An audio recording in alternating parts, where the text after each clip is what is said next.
But I was so scared to see Dara this season because I assumed he was going to I assumed he was going to die in this episode, yeah. He was gonna get died for sure. He was gonna get died, yeah. Yeah, gonna get deaded. I was about to say get murked, and I was like, maybe I should be more murked.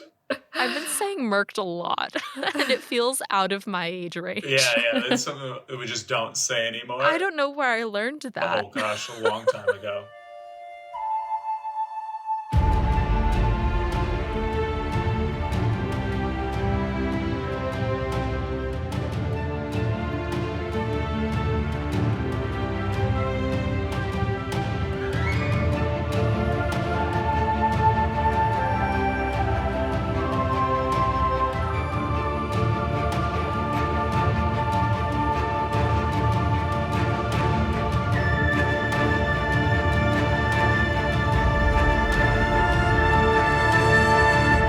Welcome to Breakfast in Beauclair, a global Witcher podcast. My name is Alyssa from GoodMorhen, and I'll be your host as I and our international hanza accompany Geralt of Rivia and his destiny, Cirilla of Cintra, across the continent. Our very first European meetup is in 2 weeks. The hanza will be in Belfast from Friday, May 27th through Monday, May 30th, 2022. Join myself and a dozen members of the hanza from the US and Europe in person if you can, or keep up with the inevitable slew of pictures and stories on the Breakfast in Beauclair social channels on Instagram, Twitter, Facebook, and more. On that note, both Lars and I will be on vacation when the next episode of the podcast comes out. We are scheduled to have an episode in 2 weeks at 2 a.m. when I will literally be on the tarmac landing in Dublin. So because we'll both be out of office, you guys will receive a special bonus episode on the main podcast feed. On Thursday, May 26th, you'll get to hear a full episode of Quiz of Surprise, a Patreon-exclusive series in which guests of the show go head-to-head in trivia on the episode we literally just discussed. It's such a casual and chaotic series, like all pretenses are dropped as soon as the episode is done, and we have such a good time recording, and I hope that you guys have as much fun listening to the episode as we always have recording them. Although that's not the only extra episode that you guys are going to get out of me in the next few weeks. This Monday, May 16th, I'll be on another episode of Mike Schubert's The Newest Olympian, a podcast that seeks to answer the question, is Percy Jackson the book series we should have been reading all along? If you know me, and I think after 50-plus episodes of Breakfast in Beauclair, I think you do, you know I love the Percy Jackson series, and I always come prepared with light research. If you love the discussions that I have here on Breakfast in Beauclair and you enjoy Percy Jackson, you're going to love my appearance on The Newest Olympian as well. I'll be discussing parts of chapters 12 and 13 of Rick Riordan's Sea of Monsters while having a meltdown over HBO Max's Our Flag Means Death and Netflix's Heartstopper. Find The Newest Olympian wherever you get your podcasts. This episode, we have a name update for Sydney of Cadwyn and a pledge update for Softy. Softy joins our producer-level patrons, Louise of Covier, the owner of the Churlish Porpoise, Katie the Redhead of Toussaint, Jacob B., Ava of Gullet, B. Haven at the Edge of the World, Charlotte from Vengerberg Glamorai, Red Kite, the Original Roach, Codringer's Cat, Libby, Clara Odell, Gennady Mundilovich, Wolf, Corey from the US, John of Riblia, Tom from Australia, Jill Kate the Tabby Witch, Ollie from Sweden, James Carson III, Father of Bean, Psilocybe Sorcerer, a Toussaint Knight, Roxas, Jeanette of Brooklyn, and Miriam of Temeria. After this episode, patrons will receive Elora and Kyle's Quiz of Surprise. Find out who knows what is lost best only at patreon.com/breakfastinbeauclair. As for this episode, Elora from the Netherlands and Kyle from the US call in to continue our discussion of Netflix's The Witcher episode 203, What is Lost. Join us as we discuss Yennefer's stroll through the tall grass of Aretuza, parallels between Vesemir and Eskel, and Tissaia and Yennefer, the most famous quality of trees, face acting, and my secret conspiracy theory about this very episode. In our mid-episode news segment, Tidings from Toussaint, Lars from Witcher Flicks shares production updates on The Witcher Season 3, The Witcher Blood Origin, the next Witcher anime film, and The Witcher paperback books. We don't have any listener call-ins for this episode's Dear Friend segment, but you can send your thoughts on the next episode, 204 Redanian Intelligence, by emailing greetings@breakfastinbeauclair.com. Without further ado, let's get to our discussion of Netflix's The Witcher 203, What is Lost, Part 2. When we left off, Yennefer had returned to Aretuza, reuniting with Tissaia and the Brotherhood of Sorcerers, as Ciri took on the pendulum. In the next scene, despite Ciri making it through the pendulum, Lambert attempts to break her will to become a witcher. Do we have anything to say about this? Or should we just kind of shuffle on I to the don't next? know. I don't know. There's much new. It's just more of them yelling at her. Yeah, I don't know if there was any like deeper thing that I was looking into it, or if I analyzed it at all. I think it was pretty quick, right? Like that was a quick scene. Yeah, because then they do it for 3 more scenes. Yeah, they've really dragged it on. I think Lauren had said, like, we didn't want this to be a season of exposition, so, like, it had to be more action. It felt like this pendulum stuff was really dragged on across the episode. Oh, we really need some action in this episode. Why don't we just do it 5 times? Yeah. Well, I think, just the insertion every once in a while to remind you, like, hey, this is still going on over the course of days or weeks that everything else is happening. It's taken a long time. Yeah. It feels like we're, again, on 2 different timelines between what's happening in Aretuza versus what's happening in GoodMorhen. We should have just seen, like, Ciri's clothes getting dirtier and dirtier or something. Maybe we did and I didn't catch it. Yeah, she definitely gets banged up quite a bit, like, by the end of the episode. Yeah, she gets muddy. And in the following scene, back in Cintra, Fringilla is pressured by the Nilfgaardian commanders as her friendship with Francesca grows. As I've said, I love the exploration of the alliance between the elves and Nilfgaard, as well as Francesca and Fringilla. We learn here that Fringilla has a lot of external pressure because the commanders are stuck following her because she is, for now, the figurehead of authority here in Cintra. As they meet and they convene, Francesca just says that her goal is really for an elven future. Fringilla's goal is liberation for the continent and for the north. And they both acknowledge the fact that the Deathless Mother had a role in their partnership and that they can meet each other's needs. Francesca needs a home for her people, and Fringilla needs an army that Francesca can provide. I love to see bad bitches work together. Yes. They're a great duo. I have a little bit of a sour taste of the Deathless Mother, obviously, as many people have, because I really would have liked for them to do it on their own merit. Yes. But still, love to see them scheme. They're both strong characters. And like you said, to see 2 bad bitches doing it together. It's... I think the thing that I really love about their partnership is that it feels very, again, Deathless Mother aside, it feels very organic that, like, their needs would align and they would find alliances in this way and for these reasons. And they seem to really respect each other, which is so important, I think, as we're exploring the relationships amongst people on the continent and as we're building out this ensemble. It's really nice that they have allies and that we can see that relationship grow.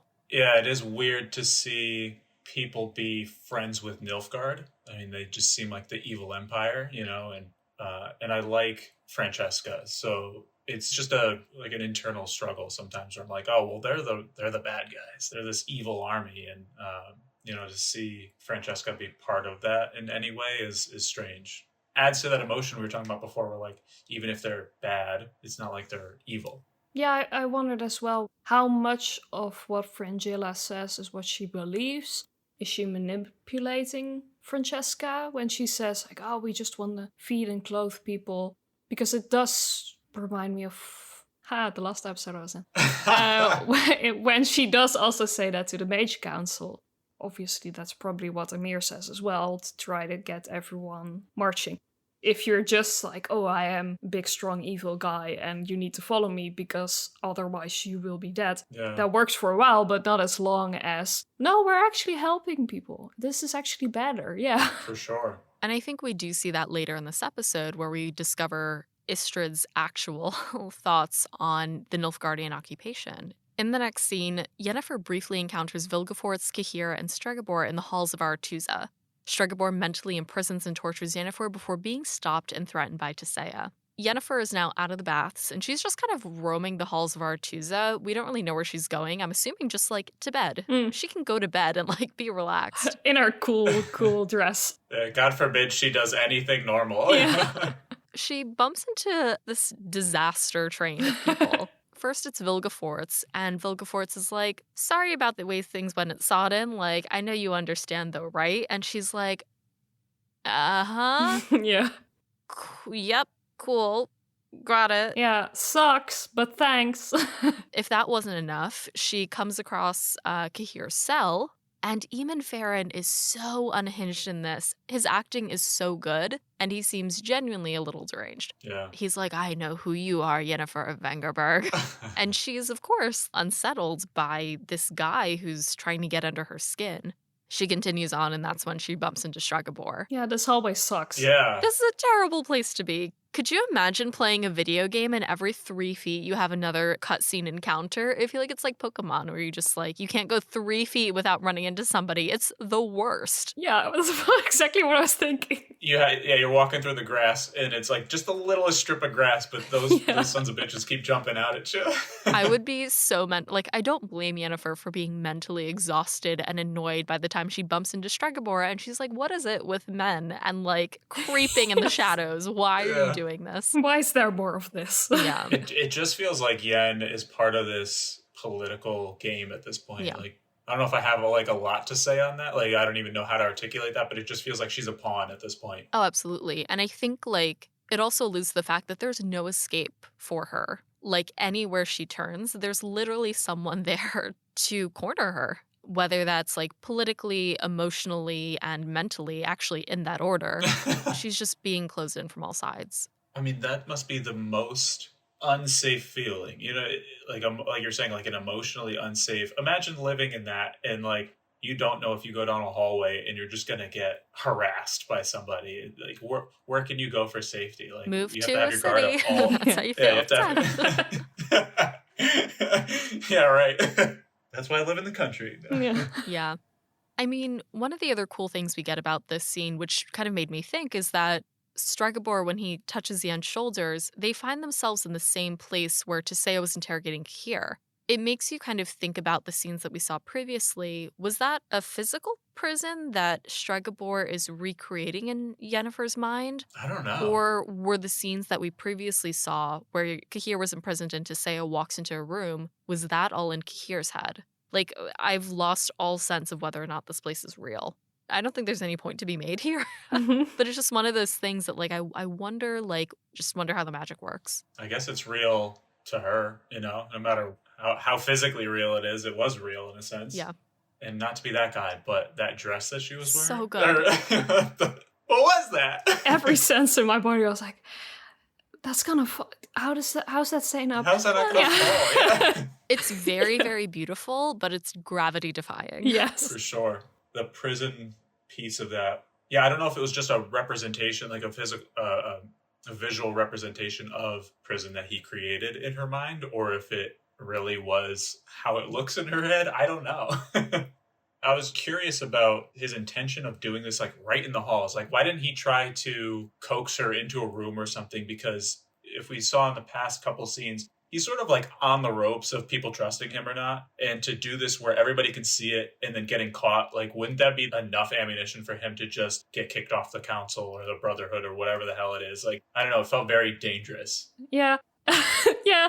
Just yeah. But also, he's either so caught up in like, oh shit, there's Yen, I have to be a huge dick again immediately. Just like all instinct, no thought. It must be so opportunistic. I mean, again, Hollywood, they're bound to run into each other. But at the same time, if he was walking this path and he happens to bump into her, he might just be like, hey, we're alone here. Like, I'll take advantage of this opportunity to act upon my prejudices and my suspicions. Mm-hmm. Yeah, and also, yeah, if I was Yen, I wouldn't go anywhere with him. Yeah. So probably it would be hard for him to get her alone somewhere. Yeah. And no one knows that she has lost her magic at this point, right? Only Tissaia, as we find out. Only Tissaia, right. So does he not think that if he's trying to do something like this, that she wouldn't fight back? I would be so afraid of doing something like that to Yen. But I'm not Stregobor, so... Right. Hopefully we'll be able to see a more fleshed out understanding of his intentions. I think as we see Stregobor in this season, he does feel kind of flat just because he spends all of his time like, the elves, Yennefer. So it'd be really nice, I think, and maybe we will get this if we get a Falca anime, but it'd be really nice to explore more of his character or to actually give him a really specific arc. Mm-hmm. Oh, yeah. And I bet I'd know what it'd be too. Like, it's... Do it. Say it. Well, it's just, I think the motivation they give him for being generally awful is losing his arms, probably. Right. So They might be able to make him a bit sympathetic with that. It is always funny when, like, sure, he lost his hands. Was it because of Thalka? Was that what we're gathering? I think so. Because he puts up his mitts. He's like, I was there.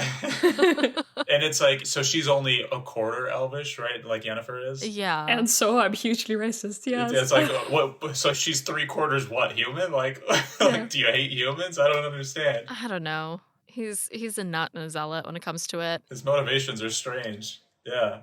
In the next scene, Vesemir, Geralt, and the rest of the Witchers watch Ciri on the course as she fails her dismount.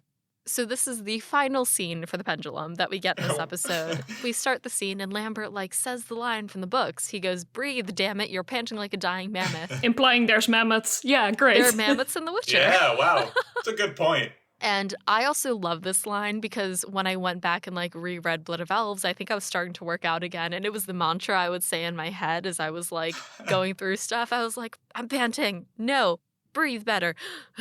And that was what would get me through my workouts. That and reading Percy Jackson and being like, if 17-year-olds can fight a fucking, I could do this. That's honestly how we felt with a child, where we're both 30 years old and we're like, if there's 17-year-olds that are out there doing this, we could do this, because there were hard days, and it's like, if they can get through it, we can get through it. We get this scene with Lambert, and then this is where Geralt and Vesemir are just like, where did everybody go? And they're all at the pendulum just watching Ciri. So she almost gets to the end, and Geralt is like, so close.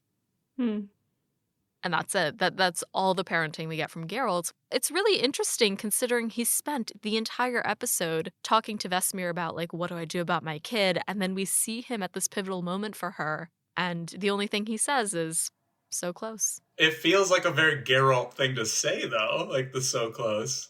The whole episode up to this point, I was like, oh, Papa Geralt's gonna be so pissed. Oh, they're really in it now. Oh. And then he doesn't really get mad at the Witchers, and he doesn't really get mad at Ciri. Even though the whole scene of him looking at Ciri, he has this tight little angry lip. Yeah. That he clearly is pissed, and is also, I think, a little proud, probably, that she's gotten that far, but Yeah, I was gonna say, I wonder if some of it's pride. Do either of you watch Ozark on Netflix? No, I don't. No? Sorry. Oh, I was gonna say, no, that's okay. But if anybody out there that does watch it, there's a part when, this is a spoiler for season 4 of Ozark. So, but at a point, somebody close to the main character also starts money laundering.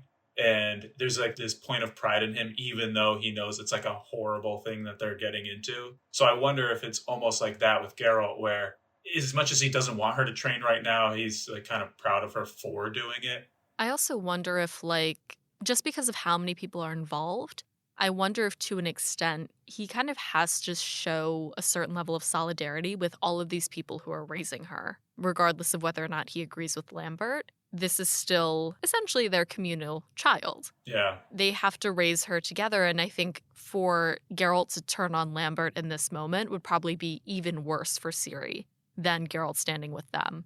Or at least that's what I speculate. She does seem so broken and so disheartened, though, that's all Geralt says to her. She spits blood on the ground, and she's literally on her knees having failed this. Yeah. On her best run. And that's all he says to her. And her face, again, as she's looking at him, just seems so distraught. And this is the last we see of them in this episode. Just reminded me when you said that of if you're playing The Witcher 3 and you just chose the worst option for when this happened, the dialogue comes up and one of the options is so close and you click that, and that was you're going to get the bad ending if you do something like that. Yeah, it's interesting to see the difference between Geralt's talking about parenting versus seeing him actually parent. I will say about the pendulum in itself, I don't know how you guys felt about the layout of it. The first obstacle felt like a much easier obstacle than the second obstacle, and that just got under my skin. I was like, why didn't that second obstacle, I saw it and I was like, it doesn't even make sense. I don't even know how you get through it. And then she finally did. And I was like, oh, okay, that's how you do it. I was like, well, why wouldn't that be the first one since it's the most difficult one? I don't know. That clearly bothered me a lot more than you guys, but Yeah. I'm just kind of like, whatever. I'm over here analyzing the pendulum in itself. It feels logical that it got harder, I guess, is where I'm at. Yeah. In the next scene, Tissaia uses Stregabor's actions to weaken his standing in the Brotherhood, but Stregobor believes that Yennefer could not have arrived in Aretuza unscathed if she had honest intentions. In order to prove her innocence, Yennefer will have to kill the Nilfgaardian prisoner Cahir. This is kind of the fracturing of the Brotherhood that we've started to see in this episode really come to a head.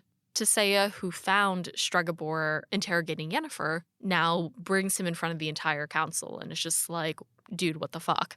Tissaia's horror at what Stregobor has done is not enough to, one, yank him out of the Brotherhood, and he also has enough leverage and has planted enough seeds of doubt amongst members of the community that Yennefer is still a wild card to them, and he still takes advantage of that, which unfortunately results in Yennefer having to kill Cahir. It's dicey on all sides. I'm just confused as to how killing him would prove anything. Right. The whole reason she was gone for so long is she used that like fire magic to kill a bunch of Nilfgaardians. Like the whole spy thing is still like I'm struggling with. Yeah, my first thought was that they'd be afraid that her time with the Nilfgaardians when she was a prisoner of war was a problem. Yeah. But then we discovered that they don't know that, because Stregobor is surprised when she says, well, you know little about being a prisoner of war or something. Oh, okay. I understand it more if that is, if it was like, well, but you killed all these Nilfgaardians, but then afterwards you were corrupted by them. Yeah. But but that's not what's happening, because they don't know that she was with the Nilfgaardians. So, no, that's fair. Yeah, and I think Yennefer shares the exact same sentiment that you do, Kyle. She's just like, what is this going to prove? Like, why would I even do this? Why would I agree to this?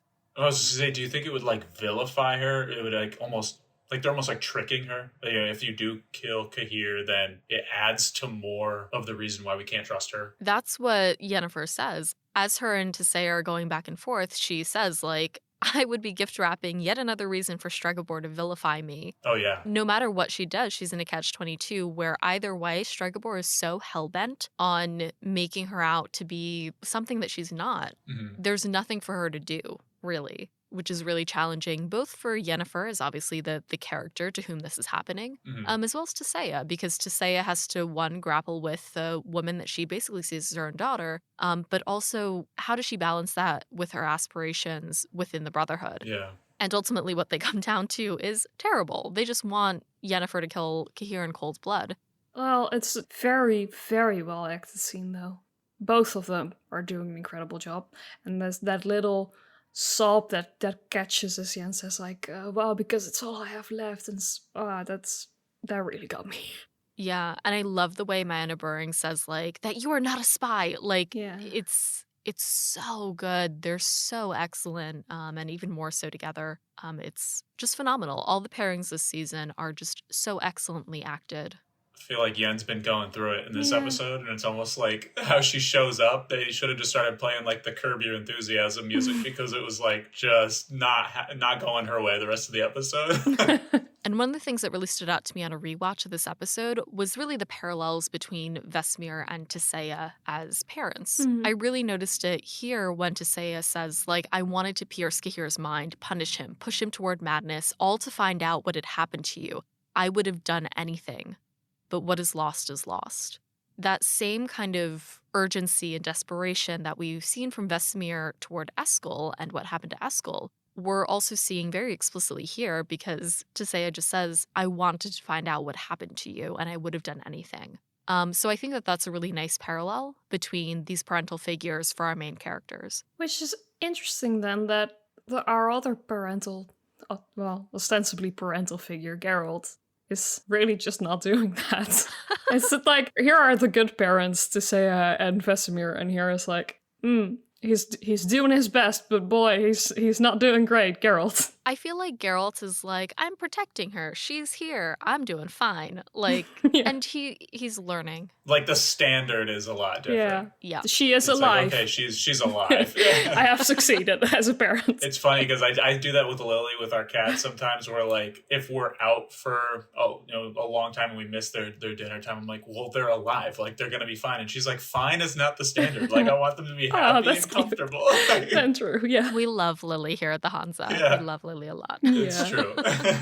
Yeah, it's just something that I thought was interesting and I thought was a very nice parallel as we explore this episode, because it really does feel like, obviously, Ciri and Yen are main characters. They're part of our main trio. But this episode, on a secondary level, really does feel like Vesemir and Tissaia's episode. That's the deep cut. It's Tissaia and Vesemir's episode. And I guess, as we're talking about this, we could have cut back to Geralt's parenting. And in the next scene, Geralt cares for Ciri's wounds and reminds her of her morality. Geralt then finds Calanthe's scarf beneath roots in the wall. Calanthe's scarf and the roots in the wall thing is just kind of like buried almost immediately as soon as it happens, and we have no idea what the heck happens to that in the course of this episode. So I'll just kind of equally bury it in our discussion here. Geralt and Ciri have this kind of moment where she's, again, I think, trying to put on a tough face and just saying, like, I could do it, I could do it, I could do it. And Geralt's like, you don't have to do everything. Like, you can do anything, but it doesn't mean you have to, which I think is a really excellent line, again, as both a parent and as her mentor. Yeah. And we get this bit that's actually pulled almost directly from the books in a conversation between Ciri and Cohen in the books, but between Ciri and Geralt in the series. Ciri says, I want to be a great fighter and not just against sacks of straw. Geralt responds, I've known many who've wanted to be great fighters in my time. Do you know where they are now? And she goes, where? And he says, in cemeteries. And understandably, this upsets her. Like, she wants to be a good fighter and she doesn't want to be dead. Yeah. Yeah, a good point, Geralt, but we could have brought it maybe a little bit more gently. Yeah. I feel like in the books, this dialogue or the similar dialogue is almost played as like for laughs, because her and Cohen always have a good time when they're together in the books. Whereas obviously in the context that we see this dialogue here, it's much more somber and a different kind of teaching moment, I think. To me, it feels like something you would say in a desperate attempt to change their mind, because I see myself doing something similar if I'm like, this is the last ditch hope. Yeah, do you know where all those people are that you wanted to be? They're all dead, because that's what they cared about. That's what they focused on. It makes sense for maybe how he's feeling, why he said it that way. As we move on through the episode, Istredd intercepts Yennefer's escape and reveals he'll be leaving for Cintra to help the elves in Nilfgaard. After this happens, the Deathless Mother taunts Yennefer. There are literally no notes here. Yeah, we clearly all had very little thoughts. Yeah, we had nothing to really say. We discover here that, Istredd actually has opinions about, what Nilfgaard is doing, and it seems to be quite positive, or at least, neutral to positive. He acknowledges the fact that the people who are living under Nilfgaard's rule feel that they're being protected by this emperor. There's a dissonance between, his relationship with the Brotherhood versus what he's witnessed in Nilfgaard himself.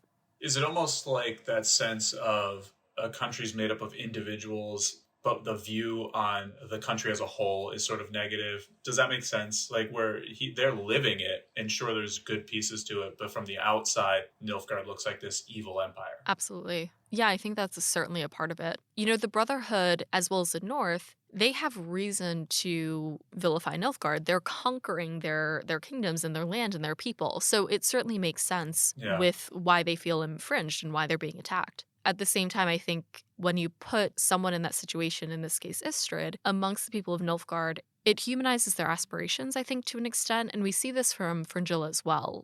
They're supposedly here to feed, not to conquer. They're here to liberate. It's really interesting, I think, to see the dissonance between what Istredd has told the council versus what his personal beliefs are about the situation. And then obviously the fact that he's fleeing as well is a big deal. I really hope next season, or just in the coming episodes, they show it to us as well. Because we've only heard Fringilla and Istredd say it, but I think we would feel more conflicted if we actually saw the people living under Nilfgaard and saw that they were treated well. You don't trust it when Fringilla says it, you trust it a little bit more when Istredd says it. It'd be nice to see it. Yeah, maybe there is a little side series. We keep talking about all these breakout series. Let's have a Nilfgaard series, get some more sympathy. Fun, positive Nilfgaard spin. I mean, I'm sure if we ever get the opportunity to go to Beauclair and Toussaint in the series, that's certainly a lot of wealth that is under Nilfgaard. Oh, man. Fingers crossed. Before we continue our discussion, we're going to hand it over to Lars from Witcherflix for recent news on the Netflix show. When we come back, Elora, Kyle, and I will continue our discussion of What is Lost.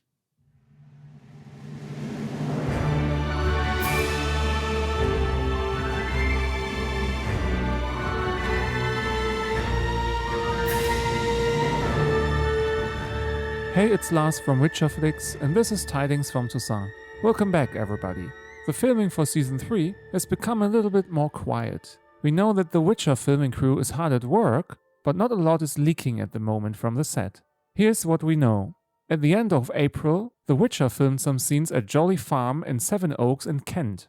It is an old-fashioned farm with old stables, farmhouses, a cottage, and a picturesque farmyard near ancient woodlands. Unfortunately, we do not know anything more about the filming at Jolly Farm. According to Redanian intelligence, it is very likely that Jolly Farm will stand in for a place where Geralt, Ciri and Yennefer will have a break on their journey. After the filming in Kent, the crew moved back to Surrey. To be precise, they had night shoots at Windsor Great Parks. There they filmed near the Virginia Water Lake with its cascade waterfall and a place with Roman ruins that were brought here from the ancient Roman city of Laptis Magna in Libya. Redanian intelligence writes that the filming here involved a large crew and several horses. After the on-location filming, the Witcher crew moved back to Longcross Studios near London. The three main actors, Henry Cavill, Freya Allen and Anya Chalotra, have been present for a lot of the time. Moreover, Tom Kenton, who plays the elf Vilafandrel, and Mahesh Jadoo, who portrays the mage Vilgefortz, have also been at the studios. In other news, there's something new to report about the Witcher spin-off miniseries Blood Origin. Redanian intelligence writes that their sources have told them that the show could see a release date in October 2022. In addition, they report that Blood Origin could only consist of 4 episodes, instead of 6 as was previously announced. The reason for these changes are unknown. At least Redanian intelligence is able to shed some lights on the recent reshoots. It is possible that the filming crew has filmed scenes with Joey Beatty to tie Blood Origin more to the main show, maybe in the form of interludes between episodes or individual scenes. This would give Jaskier a bigger role in Blood Origin than we thought. But Blood Origin isn't the only Witcher spin-off that is currently being worked on at Netflix. We know that a second anime movie is already in its early development. Like the first movie Nightmare of the Wolf, the second one will also be made by Studio Mir. Thanks to the Cosmic Circus, we could possibly have the title of this new animated movie. It may be called The Witcher Sirens of the Deep, which sounds very exciting. Sirens, of course, are monsters from Greek mythology, and they play a very prominent role in The Witcher 3, as Geralt is constantly attacked by these flying creatures when he wanders the islands of Skellige. The title could hint at the fact that the movie will be set at the continent's shoreline, or even on Skellige. Last but not least, The Witcher's publisher, Orbit Books, will release new paperback editions for the whole Witcher saga in the US. The minimalistic design was inspired by the symbols appearing in the Season 1 credits of the Netflix show. These symbols that are depicted on a plain white background are always related to the contents of its books. Blood of Elves, for example, has a rose on its cover, which is definitely the one mentioned to grow in Sharawet. The Sword of Destiny has a dragon wing on its cover, the Tower of Swallows the great sun from Nilfgaard. This edition will be available on July the 5th. Anyway guys, that's it for me for today. I hope you all stay safe and well. We talk again in the next episode of Breakfast in Beauclair. Until then, thanks again for listening and good luck on the path.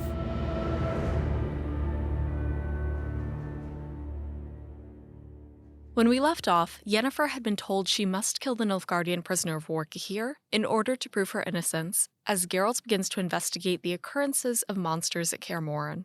In the next scene, Geralt interrupts Ciri's training with Cohen to ask about the pulling sensation from the woods. Geralt takes Ciri to the woods to search for the source, where they encounter Eskel's Leshy and a myriapod.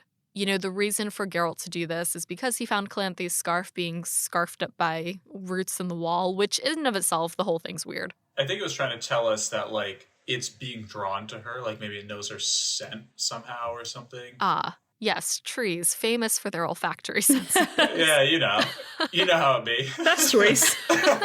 You know, trees. They be growing towards the sense.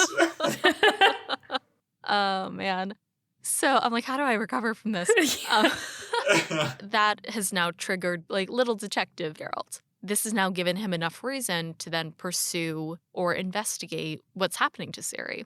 I do like the short scene that we get with Cohen training Ciri because she moves really well. Like, it feels like Freya really did train hard for this to feel authentic, which I really love. Once we actually get to the woods and Geralt takes her out there, we encounter, as we said, Eskel's Leshy because it's missing an arm, as well as a myriapod, as we find out. And Elora, you had another visual analysis of this as well? Yeah, Laura's visual analysis corner. Yeah, back to Elora's analysis. Yeah, there's this Geralt and Ciri are circling each other, kind of back to back, and then you get this shot of them from the top. It reminded me of the episode before this. Vesemir and Geralt are doing this same thing, and there's also this shot of them from above, which is a nice parallel visually, but also Geralt going from the son, becoming the father, and having a new companion.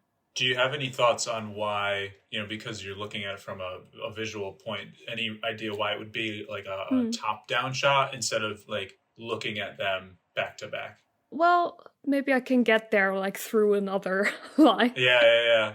They're both in a circle, actually. Like right, because the twigs almost make like a circle. We're making nice movements again. The twigs go in. Our hands are going. The twigs go in a circle, but there's also a little bit of dirt that they're standing on that's a little bit darker. Then Geralt and Vesemir are in a circle of light, and also the tiles on the floor form a circle. Mm-hmm. We could say something, but... I was going to say, I wonder if that circle sort of just... Again, we're all making this up, but if it means like some kind of connection, I don't know, that they're in it together. Yeah, that's exactly what I was going to say, yeah. I think showing them, like, facing a threat together is a huge thing. As you said, Elora, it comes full circle, right? Between Geralt and Vesemir being back-to-back, and then Geralt and Ciri now have that same connection as well. That they've literally and figuratively have each other's backs, which is really nice for Geralt to share that with both his father figure as well as his daughter figure. And I think from a visual perspective, like, you get this nice close-up shot of like almost the walls or the leshy, I think in both cases, is closing in on them. You have this threat that's zeroing in on them as a target. It's a really beautiful thing to pick out though, Elora. That's the things. I really do think that the cinematography in The Witcher is very good. There's really nice visuals, and it's nice that they have that kind of level of detail. It's not just making it look nice, it's also symbolism, like someone's clearly thought about it a lot. Right, and that kind of adds to the depth of the show, and I think like what you just said, like when you put that kind of thought into it, it means so much more, like people put the care and effort into it. Yeah, you don't probably consciously notice it, but you can feel it. Yeah, there's an energy to it for sure.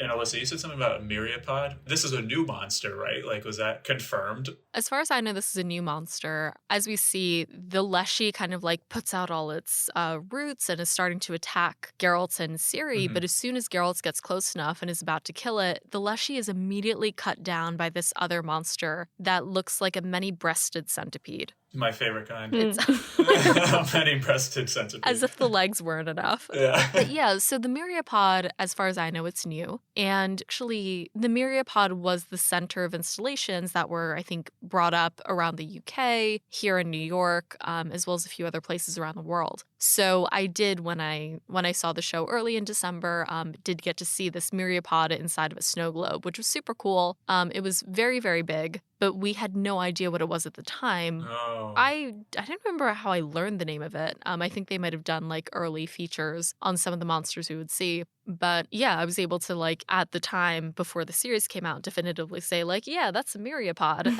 and keep talking. But yeah, it's a new monster. I would love to have the bestiary from this show. They do put those out on YouTube. Do they? So I think the one for this season is like a 20-25 minute video of like all the monsters that were featured in The Witcher Season 2. And I do believe that they also have one on YouTube as well for Season 1. Love that. This starts to set up something more interesting here. Ciri talks about about that pull to the woods. We discover that it was the Leshy, but with the myriapod, even though it chases her down, it doesn't seem like it's out there to attack her because it corners her quite effectively. And then it almost seems to hesitate before Geralt kills it. Yeah, the way I would liken it to is it almost looks at her the way like a puppy would before you throw a ball for it to go fetch. Like it's almost looking at her for something. I guess we'll never know because Geralt up and murders it, just cuts its head off. But or we'll have to wait till at least episode 7. Or a side series on the Myriapod. Yeah, you know? Myriapod-centric, just like main character, great. The origin story. Yeah.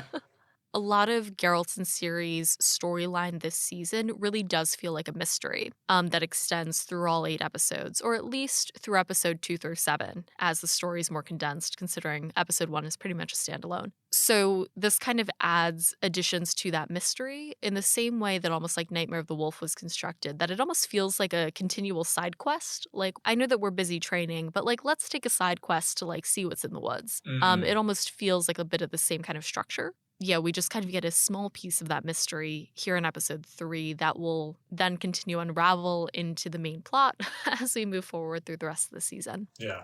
Oh my god, we're almost done. Yay! Okay. Ah! So, in the final scene, the rulers and the mages of the Northern Kingdoms convene for a memorial to honor those lost at Sodden. Instead of executing Cahir, Yennefer releases him and they escape the Brotherhood together. This is the scene that was shot at Fountains Abbey in the UK, which there was a lot of, I think, like buzz about. We finally get to see what that was here. It was the memorial to Sodden. As they're walking toward the memorial, Cahir and Yennefer have a brief moment together that parallels their moment down in the cells. And Cahir says, "Can you tell me what purpose my death serves now?" And Yennefer says, "Absolution." Cahir replies, "Mine," and Yennefer says, "Mine." Cahir gets into all this, like, zealot stuff. If the white flame asks for my sacrifice, I am ready for the darkness. It is in blindness that we find our true strength. And it's like, dude, even now. just turn it off like a little bit. Like, it's just you guys talking. You can chill a little bit. Maybe she's just like that. Can't turn it off. Yeah. There was something that I considered was like, I wonder if like the reference to blindness and to finding yourself in the darkness, like if that is a reference to Yennefer's blindness in the books following the Battle of Sodden, or if it really is just simply a zealous statement about Nilfgaard's continual flame analogies from Cahir. Or it is maybe a reference to Yen losing her magic and now having to find out who she is without it.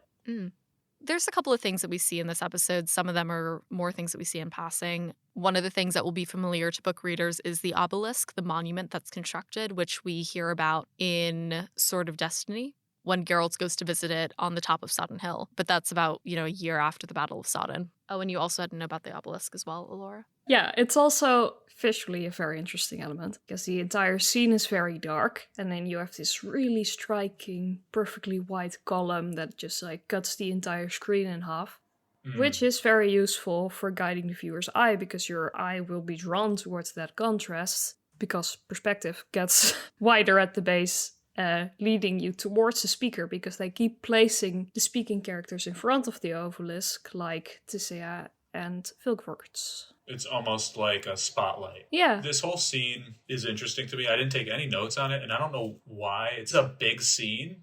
I don't know. There's nothing about the scene that like really jumped out to me to like talk about. I don't know why. Yeah. Because it is big. There are big moments in here. There are certainly like a lot of players. So, for example, King Foltest of Temeria, who we saw in season 1, as well as Vesemir of Redania, are in the audience and they talk about, Yennefer's contributions to Sodden. So it's a little surprising that they've spent the whole episode being like, Vilgefortz will take the mantle for Sodden. But the kings already know that Yennefer of Vengerberg was the hero at Sodden. There was a note that there's a magical barrier on the event, which means that the mages can't do magic there, which is, of course, interesting. And the other thing that's important politically is we find out that Foltest and Vesemir are already doubting the trustworthiness of their mages, which again sets up new political conflict that we'll hopefully see in later seasons. But for the moment, it's kind of important just to see that dissonance between the monarchs and the mages, as well as the mages within each other as well. Why isn't Dijkstra here? I feel like he's a huge political player. Yeah, well, I mean, Vesemir even says, like, my advisor Dijkstra, but I guess we just haven't gotten there yet. I'm also curious as to why when Cahir is cut free that no one does anything. Well, I think a lot of that is there's a magical barrier, or else I'm sure they would have just lit him up. Yeah. Right, like fireballed them or something, D&D style, just 8d6 fireball. 68. 68 now. So it's one of those things where, like, they obviously have the kings say, oops, we can't do magic here, so that it makes what happens 3 minutes later make a little more sense. Yeah. There's like a word for that, right? Where Chekhov's gun? What is Chekhov's gun? Oh, well, you see the weapon before the murder is being committed. Oh, okay. Yeah, exactly. They kind of like tell you that nothing's really going to happen because there's this magical barrier, and it's like, oh, okay. Yeah. Again, some of the little things that are littered throughout the scene, we discover that Triss has disappeared or that she was summoned off somewhere. We'll, of course, see in the next episode, as we know from the books, that she then ends up at Kaer Morhen. As Yennefer is wrestling with this idea of beheading Cahir and Cahir's accepted his fate, we get like little whispers of the Deathless Mother who's still in her head. And she says, like, free yourself, reclaim your power, simply say the words. Yennefer chooses to ignore this, and she doesn't give in to the Deathless Mother yet. But she instead, chooses to drive her own fate by releasing Cahir. And when she does, there's this very brief shot of Tissaia. And again, Mayanna Buring's face acting, just so good. I can't even decipher the face that she makes in this scene because it's almost like that Mona Lisa kind of smile where she seems very serious and you get almost a hint of a smile, but you don't really know if that's what it is or not. So you can't really tell if she's horrified at what's happening, if she's slightly proud of Yennefer for escaping and choosing her own fate and herself.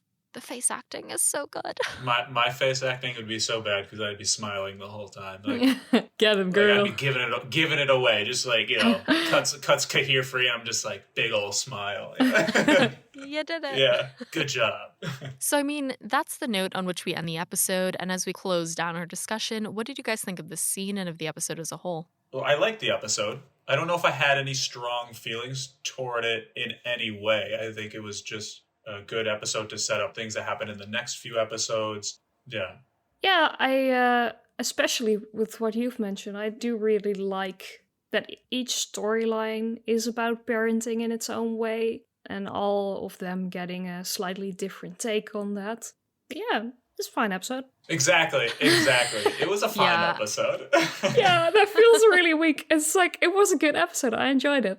I think for me, it was definitely just like, because I binged the entire series in like a morning, episodes 2 through 7 just really felt like one 7-hour movie. This specific episode, when I watched it in the context of the rest of the season, didn't necessarily stick out because episodes 2 through 7 just flowed into each other. Yeah. Whereas I think watching it in isolation, it's easier to pick up more on the themes that are actually happening in this episode, like the parenting.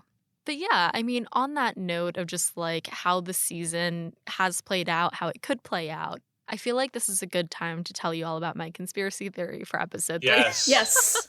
For just this episode, you said? For episode 3? Just this episode. Oh, wow. Just this episode. Okay.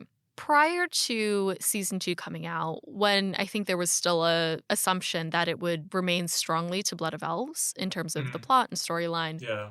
Given the structure of Blood of Elves and mapping that to the episode titles when they were released, my theory for episode 3 specifically was, okay, we knew A Grain of Truth, Kaer Morhen, What Is Lost. Like, that's what we knew about the series before it came out. So mapping that to Blood of Elves, we have A Grain of Truth. That's a standalone. Cool. We have Kaer Morhen, which I assumed would encompass Kaer Morhen in the books, right? Like maybe we'd have a 2-year time jump and Ciri would spend the episode learning from Cohen, Lambert, Eskel, Vesemir, and Geralt. Which brings us to chapter 4 of Blood of Elves, which is the convoy.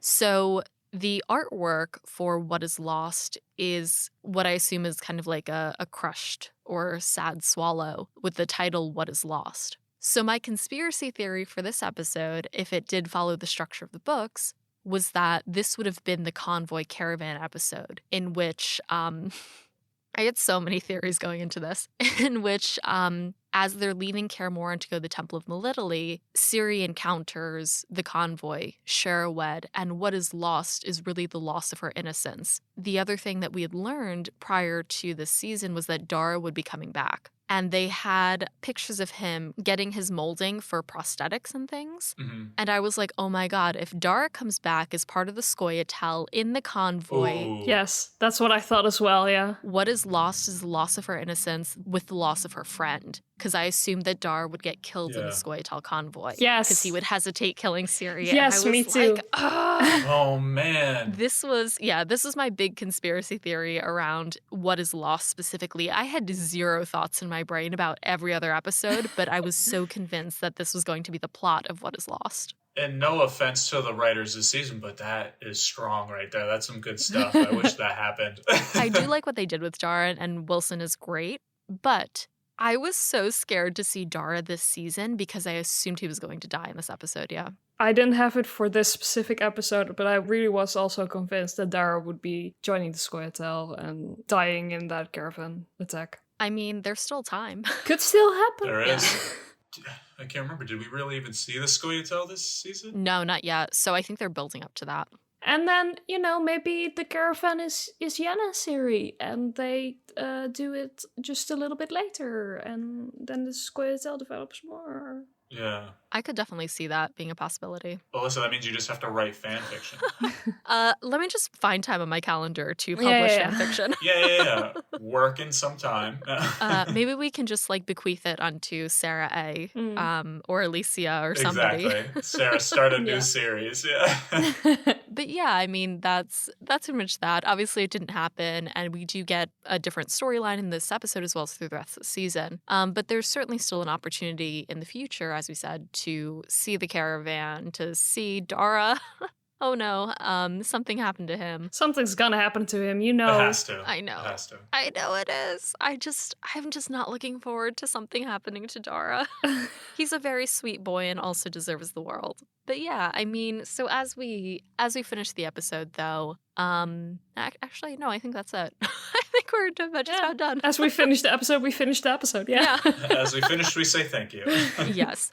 On that note, that is it for our show today. Kyle, Elora, thank you so much for joining us for this episode, and thank you to our Hanza for listening. So where can people find you both? And is there anything that our community can help you with, or anything that you would like to share with them? You can find me on Instagram at _Kyle Holden _ that's KYLEHOLDEN. My wife and I are starting a podcast soon, a parenting podcast, and we're actually looking for new parents, new mothers, new fathers who may want to be on that. It's going to be like an interview style, talking about the trials and tribulations of being a parent and how you can help others in your community. So if you're interested in being part of that, please reach out to me.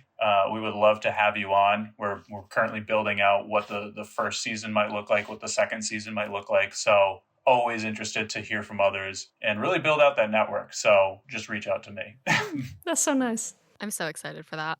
Well, you can find my art mostly on Instagram and more recently Twitter, although I'm still completely confused. Yes, both of them, it is just Elora Sperber, which is ELORASPERBER, or it's spelled out somewhere probably for sure. It's really great art. You should follow it. If you're not following it, go follow it. It's my favorite. Elora has done so much beautiful art for the podcast. If you're listening to the show and you see the cover art for Breakfast in Beauclair, she did the spread of flowers that's behind the main shield in the new episode artwork. Oh, I had no idea. And she also did our collaboration with Peter Kenny, and was also kind enough to allow me to bully her onto Twitter. Yeah, it's such a joy seeing both of you, of course, again, and actually getting you guys to be a part of the episode. Yeah. Yeah, it was great. It was a lot of fun. Thank you so much for having me. Yeah, and you can meet both Kyle and Elora in the Hanza Discord if you'd like to join that as well, and make other friends in our community too. Oh my God. I mean, just to shout that out really quick, please, if you're even just hesitating or thinking about coming on, it's so much fun to just come chat with people. Even if you're a lurker, it really is a good time. There so many times we just jump on the lounge. People will jump on and not even talk and just kind of experience, be part of it. And I would say that's half the fun. Just come hang out. We are a community. It's kind of lonely sometimes in these times that we live in. So, hopefully this can bring you some cheer. Yeah, it really works. Everyone's so kind and supportive. Yeah. It's incredible how there's no real discussion or arguments. It's just support. That's very nice. Well, I'm so glad that both of you are part of that. Yeah. No, but it's so cool to see like newer people joining the Hanza and just really integrating themselves. It's a wonderful thing. Well, thank you both again so much for being a part of the show. And next episode, join us as we discuss The Witcher Season 2, Episode 4, Redanian Intelligence.